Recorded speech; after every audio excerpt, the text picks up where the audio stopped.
देखने को मिला है कि ये चुनाव आयोग पूरी तरह सरकार के इशारे में काम कर रहा है, या यूँ कहें कि पूरी तरह समर्पित होकर सरकार के लिए काम कर रहा है। हमने उत्तर प्रदेश के उपचुनावों में देखा है कि किस तरह वोटों की धांधली हुई,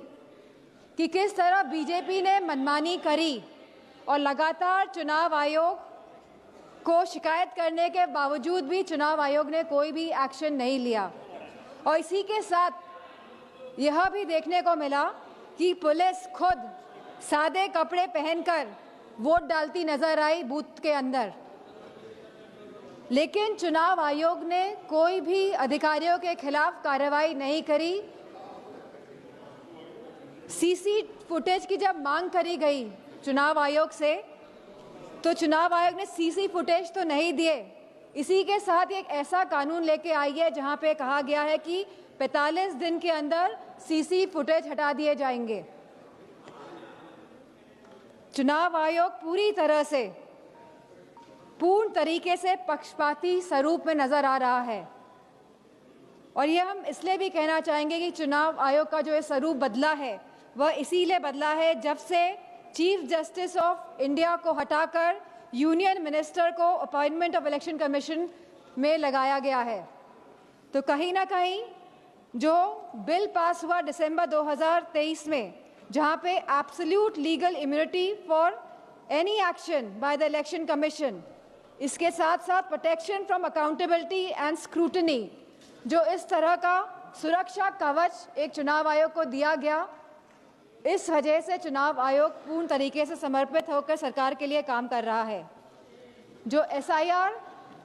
की जो प्रक्रिया है, स्पेशल इंटेंसिव रिवीजन, यह रिवीजन के नाम पर नागरिकता कानून लागू किया जा रहा है। रिवीजन के नाम पर अध्यक्ष जी, चुनाव आयोग द्वारा प्रशासनिक निष्पक्षता के नाम पर किया जा रहा यह कार्य हमारी नागरिकता, लोकतंत्र और संवैधानिक नैतिकता की बुनियाद पर सीधा निशाना है। जहां चुनाव आयोग को समय समय पर मतदाता सूचियों के पुनरीक्षण का अधिकार है और वह ये निरीक्षण करता भी है एनुअल समरी रिवीजन एएसआर के द्वारा, वहीं इस एसआर की अभूतपूर्व बात यह है कि एक ऐसी संस्था द्वारा नागरिकता का प्रमाण फिर से मांगा जा रहा है जिसे कानूनन इसका अधिकार प्राप्त ही नहीं है।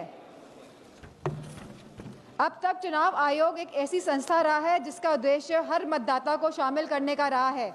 लेकिन इस एसआईआर के माध्यम से मतदाता को शामिल करने का यह सिद्धांत उलटकर बाहर करने की दिशा में तब्दील होता जा रहा है। जहां बिहार में एसआईआर कराया गया और लगभग 80 लाख वोटर्स को डिलीट किया गया, और यह सूची आज भी उपलब्ध नहीं हो पा रही है कि 80 लाख वोटर्स आखिरकार कौन थे।